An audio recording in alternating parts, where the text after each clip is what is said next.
Olá, meu irmão, olá, minha irmã. Nós estamos dando sequência à série de formações sobre os 7 sacramentos da Igreja. E hoje queremos debruçar a nossa reflexão sobre um sacramento fundamental, como todos os outros, para os cristãos católicos: o sacramento da ordem, aquele que constitui os episcopos, que são os bispos, os presbíteros, que são os padres, e os diáconos. Esses 3 graus são modos diferentes de exercerem um mesmo e único sacerdócio de Cristo. Há pessoas que não compreendem como se pode dizer que Cristo é o único e verdadeiro sacerdote e existam ainda, depois da nova aliança, outros sacerdotes. Na verdade, este é apenas um modo de falar da participação dos ministros da Igreja no único sacerdócio de Cristo. É por isso que, nesse sentido, o sacramento da ordem, ele exerce a grande função de dispenseiro dos sacramentos. Os padres, participando do episcopado dos bispos, e os diáconos, por sua vez, dentro de alguns limites, dispensam para o povo santo de Deus os grandes sacramentos da Igreja, porque agem in persona Christi, ou seja, na pessoa de Cristo. Quando nós encontramos um sacerdote celebrando a Eucaristia, nós encontramos o eu de Cristo. Claro, este é um grande mistério que não vai ser por nós esgotado, mas pode, dentro de alguns limites, ser compreendido pela nossa razão.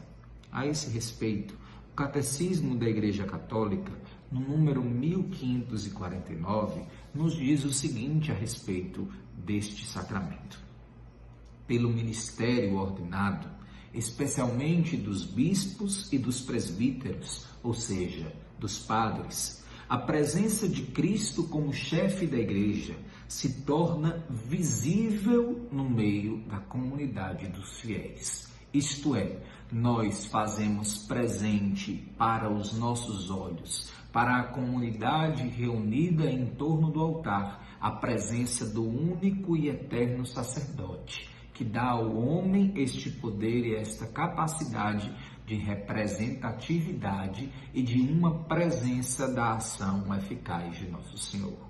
Prossegue então, citando Santo Inácio de Antioquia, que diz: Typus tu patros, que é um termo grego, ou seja, imagem viva de Deus Pai. Esta presença de Cristo no ministro não deve ser compreendida como se este estivesse imune de todas as fraquezas humanas. Por quê? O Catecismo faz questão de trazer este dado. Na medida em que nós vamos analisando o contexto sobrenatural do sacerdócio, toda esta mística do ministério sacerdotal, pode vir ao nosso coração a tentação de perguntarmos: ora, como é possível que o padre exerça tal ministério e possua este pecado? Ora, como é possível que o padre, na minha paróquia, ou seja lá que padre for, esteja agindo in persona Christi, na pessoa de Cristo, e tenha caído numa tentação? Como é possível que lhe falte virtude? Como é possível que não opere com sabedoria em todas as circunstâncias? E o Catecismo nos oferece a resposta. O homem não está imune das fraquezas que são próprias do homem, porque nós estamos ainda, nos disse o Catecismo, limitados pelos erros, limitados pelos pecados, mas acrescenta: a força do Espírito Santo não garante do mesmo modo todos os atos do ministro, enquanto nos sacramentos, atenção, esta garantia é assegurada. Em outras palavras, para nós compreendermos o sacramento da ordem numa perspectiva sobrenatural e espiritual, a força não depende do ministro, mas da ação do Espírito de Deus, que dispensa os sacramentos apesar das fraquezas do ministro. Ainda que este esteja suscetível aos erros, os sacramentos são assegurados pela Igreja no poder do Espírito Santo. E é então que não deve haver jamais de nossa parte nenhum tipo de resistência. Existem muitos católicos que gostam de escolher o padre que mais lhe agrada, de frequentar a missa daquele sacerdote que considero mais virtuoso, daquele sacerdote que me parece mais santo do que o outro. E este é um grande erro que demonstra falta de compreensão da teologia sacramental. E por isso a importância dessa formação que nós estamos fazendo através dessa rede social. A força e a eficácia do sacramento não depende da virtude dos ministros, depende da obra e da ação do Espírito Santo que age por meio dele, apesar de suas próprias fraquezas. Esse sacerdócio é ministerial. Esta missão, abre aspas, que o Senhor confiou aos pastores de seu povo, é um verdadeiro serviço. Refere-se inteiramente a Cristo e aos homens. Depende inteiramente de Cristo. Não depende do padre. Não depende se o povo assentiu, consentiu ou não. Não depende nem mesmo da capacidade de elucubração, de inteligência, de administração, ou seja lá que virtude for. Na mesma medida em que os pecados não interferem, as virtudes também não interferem, porque o mérito da ação sacramental é de Cristo, nos disse a Igreja. O sacramento da ordem comunica um poder sagrado, que é o poder de Cristo. Se nós depositamos nos homens a nossa esperança e as nossas convicções, nós nos frustraremos. Mas na medida em que percebemos a ação sobrenatural de Cristo por meio dos homens, nós poderemos enriquecer a nossa fé e nunca mais seremos tomados de dúvida por causa da fraqueza de algum ministro ordenado. Depois, o catecismo segue explicando um pouco melhor os 3 graus do sacramento da ordem a que me referi. O sacramento episcopal, que possui a plenitude do sacramento.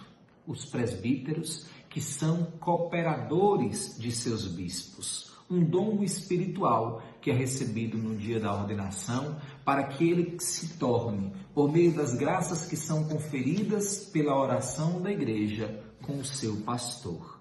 E a ordenação dos diáconos, que se consagram inteiramente para o serviço. A celebração deste sacramento, sobretudo a ordenação dos padres, é feita por um bispo e somente um homem pode recebê-lo, exatamente por causa da configuração a Cristo sacerdote. Os efeitos do sacramento da ordem possuem um caráter indelével, assim como o batismo. E o que significa dizer isso? Significa que uma vez que um homem é feito padre, ele será padre para sempre. Até mesmo aqueles que por alguma razão, depois de anos vivendo uma crise ou diante de alguma circunstância adversa, abandonaram o exercício do ministério, continuam sendo padres. Claro que por uma razão lógica nós não nos dirigimos a ele como tal, e os sacramentos que ele venha a celebrar, embora válidos, são ilícitos, mas não existem objetivamente, do ponto de vista teológico e sacramental, um ex-padre. Tu és sacerdote para sempre, segundo a ordem de Melquisedeque. E o para sempre de Deus é eterno. O para sempre de Deus não é eterno enquanto dura como os dos homens. É preciso que nós compreendamos exatamente para que tenhamos uma maior reverência acerca deste sacramento. A graça do Espírito Santo é exatamente quem transforma e quem configura o homem a Cristo cabeça, a Cristo servo, para que dispense aos homens os seus sacramentos. Resumindo, o catecismo nos diz: reafirmando aquilo que dissera São Paulo a Timóteo. Eu te exorto a reavivar o dom de Deus que há em ti pela imposição das minhas mãos, um gesto sacramental. Se alguém aspira ao episcopado, boa obra deseja. Depois vai citando os outros fundamentos bíblicos para o sacramento, tais como o de 1 Timóteo, capítulo 3, versículo 1, Tito, capítulo 1, versículo 5. Nós poderíamos citar ainda outros fundamentos, tanto nas Sagradas Escrituras como na patrística, mas ultrapassamos já os 10 minutos de reflexão. Que você possa, com este vídeo, com esta aula, com esta formação, enriquecer-se não somente do ponto de vista intelectual, mas no amor pelo ministério sacerdotal. Atenção, não me refiro aqui a um amor por algum ministro, mas um amor ao ministério. Que o Espírito Santo te conceda esta graça. Amém.